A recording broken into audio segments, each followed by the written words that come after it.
مليكة عاملين ايه؟ ان شاء الله يا رب تكونوا في احسن حال. فيديو جديد من فيديوهات مليكة. هنعمل مع بعض النهارده اكله ابو مليكة رن عليا في الشغل وقال لي اعمليها يا مليكة عشان انا نفسي فيها. لو اول مره تشوفوني انا مليكة بقدم لكم محتوى الطبخ والروتين بتاع البيت، وانا دلوقتي عرفت ان انتوا عايزين روتينات يعني وكده، وانا ان شاء الله هعملها. النهارده اصلا كنت بنضف برضو وكده، بس كان عندي شويه غسيل، فها قلت اما اغسل يعني الاول شويه الغسيل دول، لان كان عندي غسيل كتير وانا بحب اغسل على الغساله بتاعتي اللي هي العاديه. انا عندي اوتوماتيك بس بفضل العاديه عشان انا عندي طفله، فعلى طول بقى بتوسخ ومش عارفه ايه والكلام دوت يعني. فلو اول مره تشوفوني يا ريت تنضموا العائله بتاعتي، عائله ام مليكه، واعملوا اشتراك وفعلوا زر الجرس عشان يوصل لكم كل جديد من ام مليكه. طيب ايه بقى هي الاكله يا ام مليكه اللي انت عايزه تعمليها؟ المعلم بتاعي ابو مليكة رن عليا وهو في الشغل وقال لي انا عايز اكل لحمه وبطاطس وشوربه ورز وكده. ايه يا ابو مليكة الجو حر مش قادرين نعمل اكل، مش قادره اقعد في المطبخ. معلش يا ابو مليكة، وبعد محايلات كتير لقد انتزلت وهعمل له الاكل اللي هو عايزه. يعني هو اصلا في الشغل المفروض ان هو يجي بالليل خالص، تمام. فاليوم اللي هو بيجي بالليل دوت انا ما بحبش اعمل فيه اكل، يعني انا بقضيها بصراحه بستلوح فيها. ممكن مثلا بيتزاي، اي حاجات اللي هي النواشف الخفيفه ديت، عشان انا مش بخليه اللي هو يعني هو ما بيعرفش يجي ياكل، بيبقى فاهمين. لكن الورديه بتاعت الشغل اللي هو بتاع بكره فبيفضل قاعد طول النهار هنا، فاهمين. وبيضطر ان هو بياكل بقى في البيت، تمام. انما هو بيجي يا دوب ممكن مثلا لو يغرق ولا حاجه يقعد شويه وبعدها يخش ينام لانه يبقى جاي من الشغل تعبان. فالمهم ان هو نشف راسه وقال لي انا عايز اكل لحمه وبطاطس ورز. فتعالوا معايا نعمل اللحمه.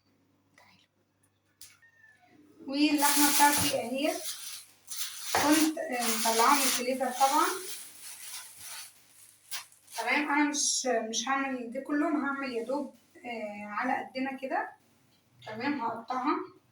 وبالمناسبة في ناس بتخش بلاقيها بتقولي يا ام مليكة عملنا روتينات ومش عارفه ايه بالجلابيات الصيفيه ومش عارفه ايه. هل انا مثلا هروح اجيب لكم الجلابيه من نص كم واروح اعمل لكم بيها فيديو؟ طب ما تعملوا انتوا بيها فيديوهات، او على الاقل هتجيب ريتش معاكم. يا جماعه انتوا مش مالي يعني، مالي هدومي ولا مالي لبسي ولا مالي، ولا انا تمام يعني؟ معلش في الكلمه.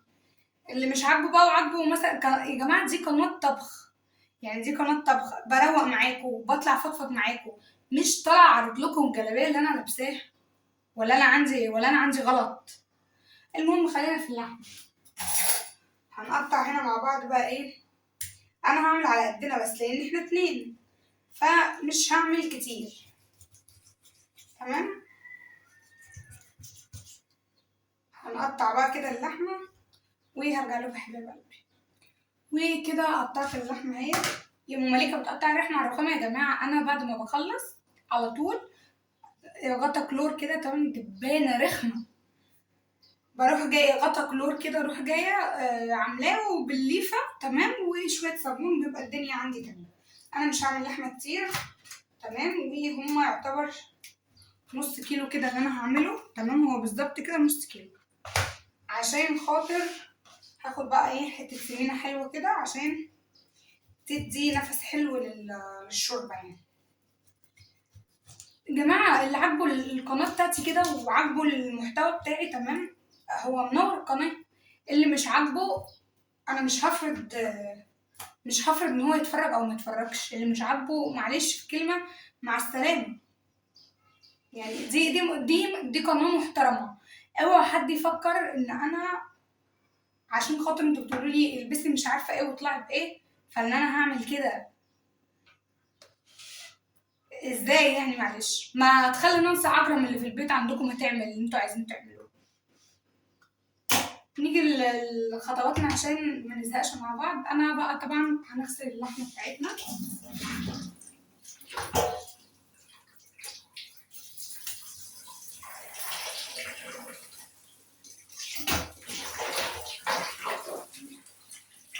طبعا اللحمه البلدي ما بتتنقعش،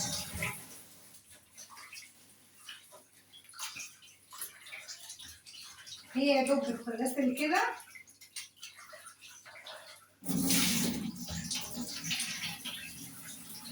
كده نسلق وخلاص.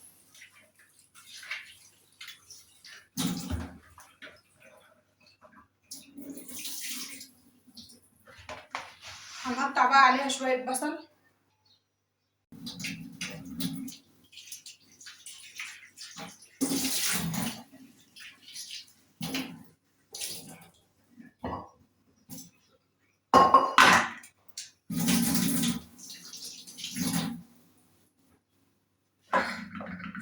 طبعا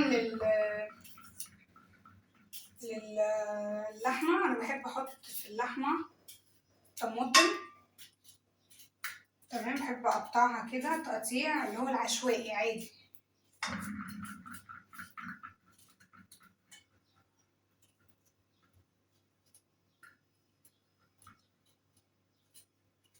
اهم حاجة الشوربة يبقى فيها طماطم بصراحة، تبقى حلوة اوي. انما لو مفيهاش طماطم تحس ان هي لونها رايق، وانا بصراحة ما بحبش ده ابدا. معانا بصل بقى. لو عندك بصل كبير هتحطي بصلتين حلوين كده، لو عندك صغير هتحطي بتاع 4 5 بصل.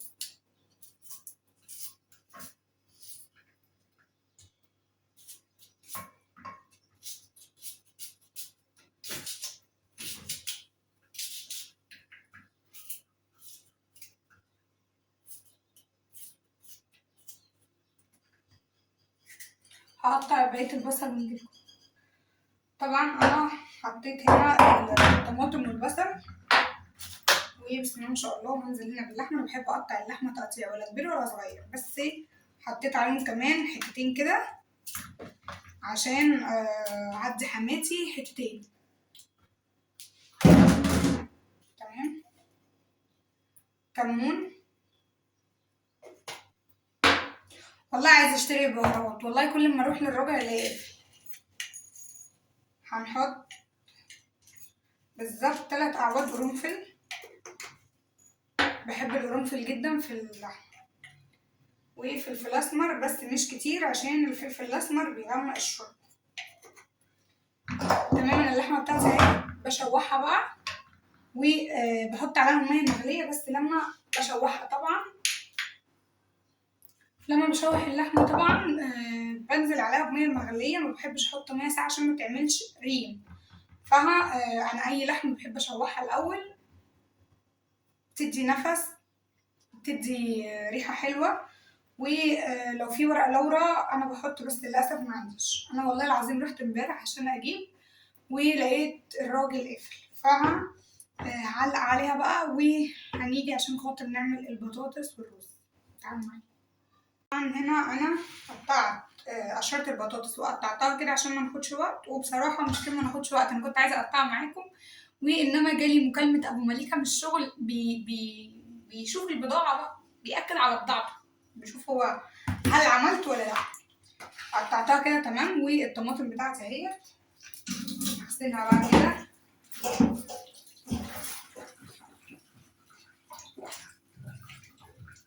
وقولوا لي النهارده انتوا هتعملوا برضو اكل ايه.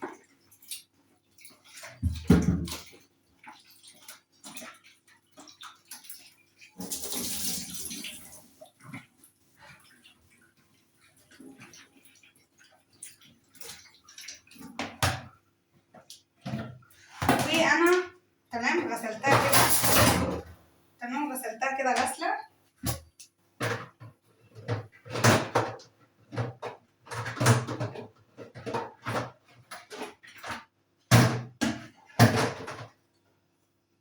غسلتها تمام كده غسله. بحب برضو ان انا اغسلها بعد ما اقطع منها الحاجات برضو اللي هي يعني مثلا الحاجات اللي مش حلوه ديت، عشان خاطر انا ببقى جايباها طماطم مستويه. بحب برضو اديها شطفه اخيره عشان برضو لو فيها اي حاجه من جواها كده. تمام. البطاطس بقى تبقى روعه بصراحه. صينيه بطاطس تبقى حلوه كده، مع ان الجو حر اصلا والدنيا صيف، بس هنعمل ايه؟ احنا كستات بيوت كده. هي الطاسه مش هتتعمر غير بالبطاطس.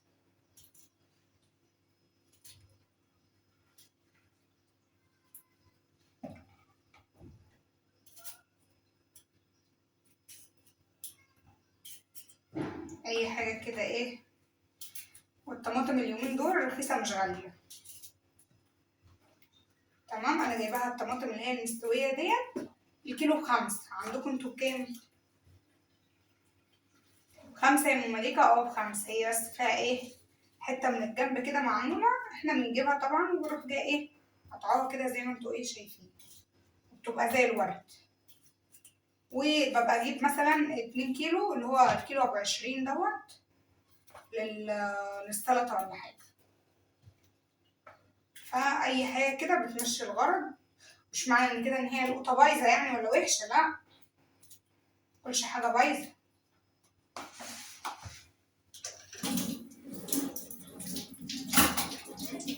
دي برضو احب اكد عليها شطه كده برضو اهو. خلاط حماتي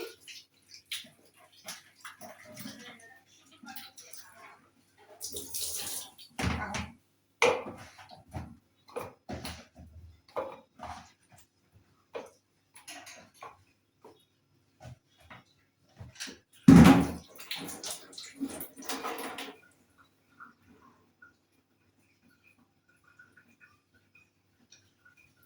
هنفرمه بقى كده يا حبايب قلبي ونرجع لكم تاني. طبعا هعمل هنا في ضربنا الطماطم بتاعتنا، هعمل هنا البطاطس.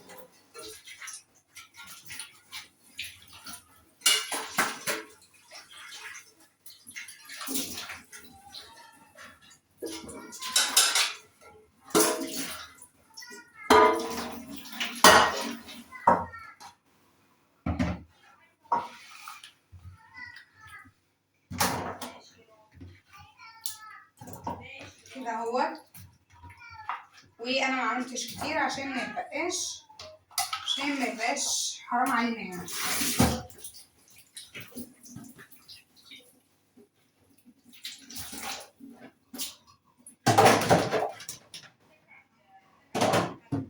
بحط هنا المواعين دي، بحب احط المواعين تتصفى. تمام.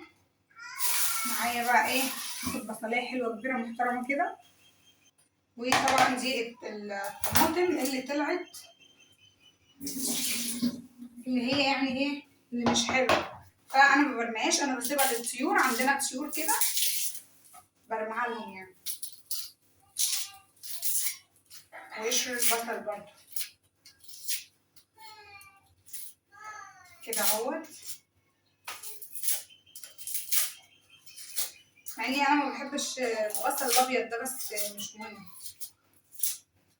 في ناس بتحبه بس سبحان الله انا ما برتاحلوش.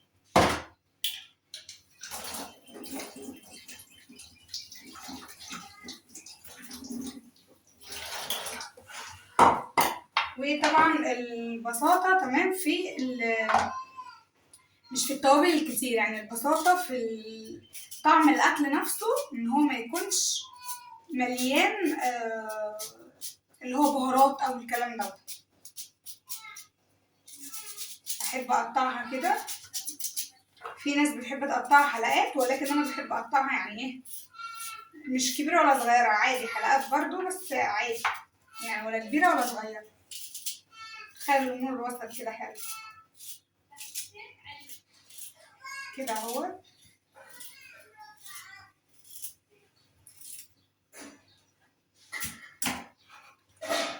مش عايزه احط فلفل ولا استنى احط فلفل. هحط كام قرن فلفل كده. كنت ناسي ان انا عندي فلفل رومي. افتكر ان انا عندي فلفل اللي هو حراق بس.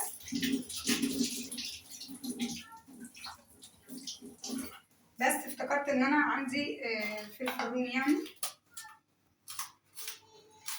مش كنت عايزه يعني ان انا احط فلفل حامي، لان ابو مليكه جاي بالليل، ولو كان حاجه يعني اللي هو حاميه وكده يعني هتعمل له حموضه وهو جاي بالليل وهياكل رز وطبيخ يعتبر. خافوا على الراجل يا جماعه.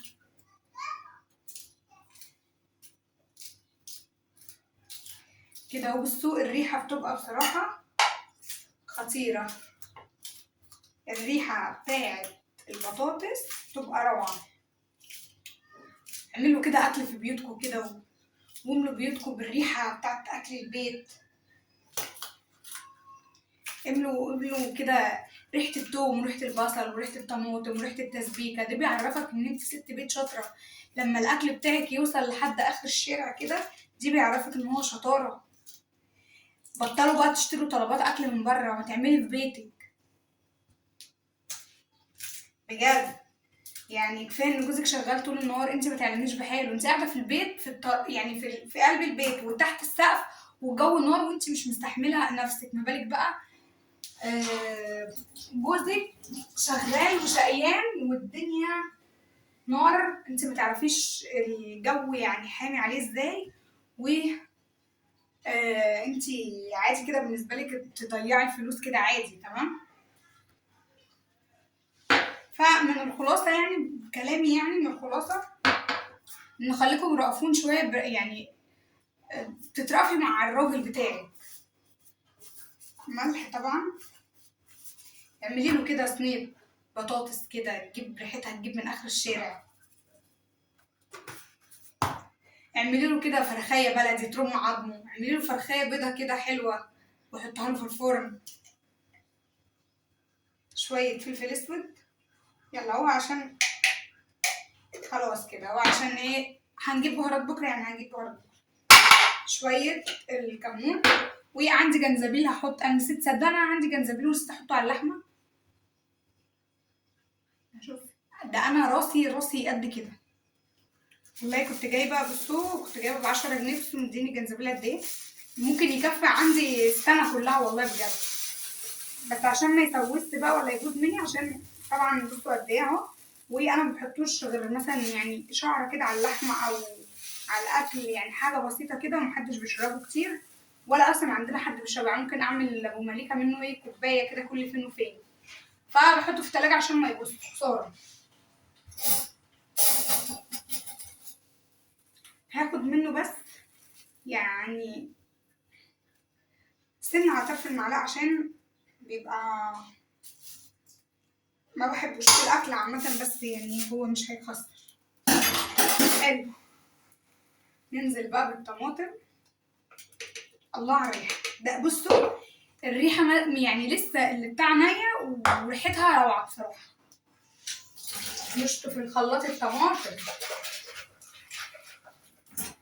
طماطم لا، طماطم كانت غاليه اليومين اللي فاتوا، مش بقى رخصت نقدر فيها لا. كده كده احنا هنحط طماطم، كده كده قصدي هنحط ميه يعني.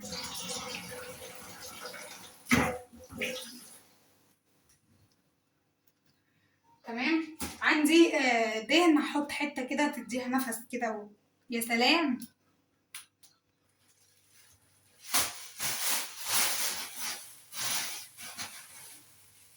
احط كده شويه دهن عليها كده، دهن وسمنه كده. ياه، قوتي الراجل كده يا اختي، قوتيه شغال وشقيان. دهن وسمنه. نحط كده معلقتين بقى ايه السمنه حلوين كده، مش هنحط زيت، كفايه كده لحسن يجيلنا ثقب في القلب ونموت. ندي بقى ايه تقليبه حلوه كده. يا سلام لم، يا سلام لم. بحب بقى اديها تفويره على البوتاجاز، وبعدين بدخلها الفرن. نحط فصين التوم، نسيناها، ده دي اساسي طبعا. فصصت 3 فصوص توم كبار كده. التوم بصراحه بيدي نكهه حلوه للبطاطس. مش قادره بقى طبعا ادق واطلع اللون، لان اصلا كفايه مواعين بقى كفايه. فهبشرهم كده على المبشره الصغيره.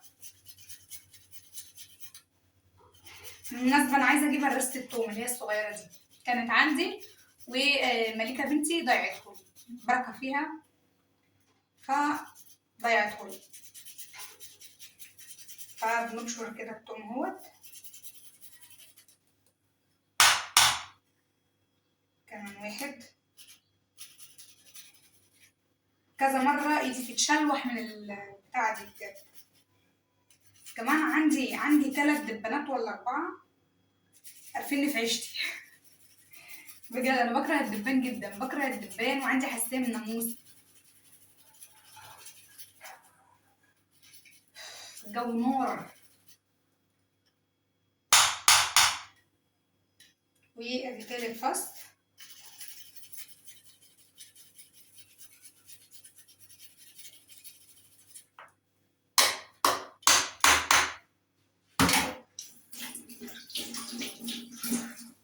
وادي كده البوتاتوس بتاعتنا، ريحتها بقى والمصحف ريحتها هتجيب اخر الشارع. بحب اعملها بالذات، ريحتها بتنزل لحد بعد السلم كده. بفرح قوي بصراحه، بحس ان انا بقى ست بيت شاطره كده يعني، بحس ان انا ام كده